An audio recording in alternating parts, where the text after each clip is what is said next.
My name's Jeff Crippen, and I'm the pastor of Christ Reformation Church in Tillamook, Oregon.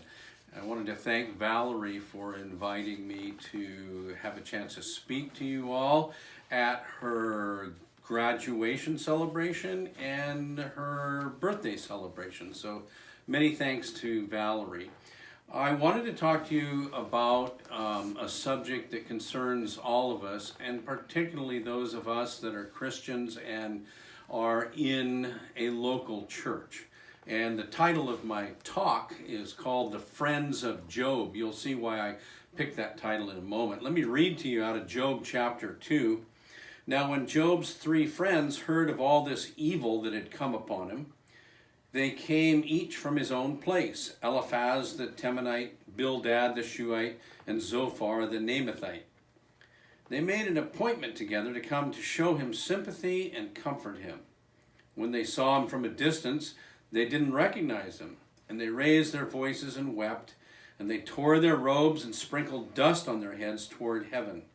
They sat with him on the ground 7 days and 7 nights, and no one spoke a word to him, for they saw that his suffering was very great.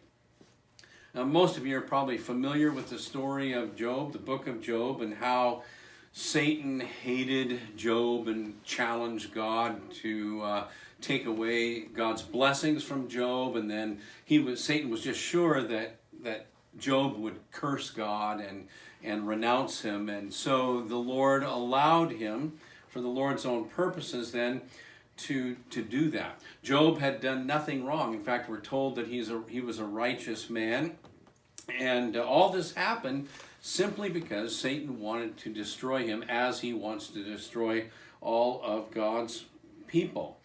And also, if you're familiar with the story, and you know all of the extreme misery that happened to Job, after which he was visited then by these 3 friends, as we just read. And you have to acknowledge some credit to them. At least they came. They did want to show him sympathy and comfort. And they sat there with him on the ground for 7 days and nights, which is pretty hard for us to comprehend, but nevertheless they did it. However, though they were apparently well-meaning, it turns out that, well, you don't want to become one of Job's friends. You don't want to be this kind of a person, and I want to explain to you why. What they told him essentially, what they told Job was, look, this is how it works. This was their theology and their philosophy. You do good, God does good to you. You do evil, you sin, God's going to bring some trouble upon you. So Job, obviously you've sinned, and you need to admit it. And if you'll admit it, then things will start getting better for you. You know, the reason that all your property's destroyed and your children are dead is because it's your fault and you sinned. They were wrong. Their theology and their philosophy of life was dead wrong. Their idea of God was entirely wrong. And local churches today are filled with people just like Job's friends. They could be called Job's friends, and we can say of them, as the common expression is, with friends like this, who needs enemies? Let me explain a bit further about how you can guard against being a Job's friend kind of person. The Bible is clear to us that we are going to have evil, wicked people try to creep into the church. In fact, the church is a favorite place for them to creep into, and we are to be on constant watch against them, and we're to be wise in regard to evil, its essence, its nature, and its tactics.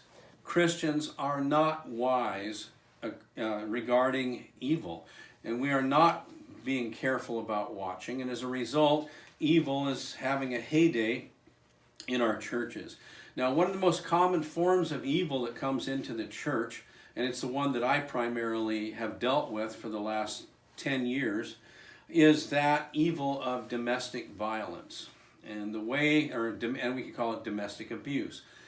An abuser, as we define them, the Bible would call them a reviler, but an abuser is a person who has a profound sense of entitlement, a mentality of entitlement to power and control. He wants power and control over people. And he uses all kinds of evil, wicked tactics, which you can learn about if you will acknowledge your need to learn about those things, and you'll be able to begin to identify them.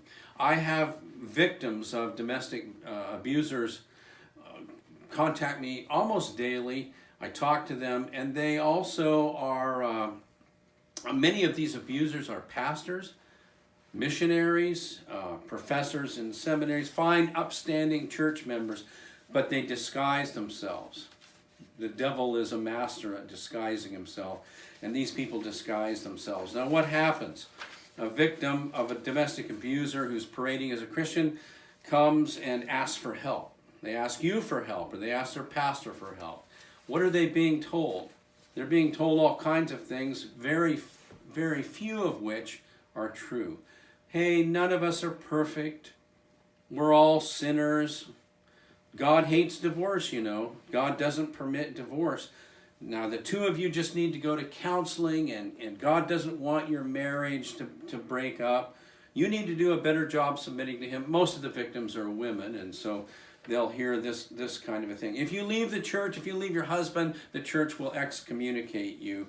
And so these are the kinds of things that churches are telling people. So what I want to do is challenge you all to admit, first of all, that you don't know much about this kind of evil, and you need to, that the Lord commands us to learn about it.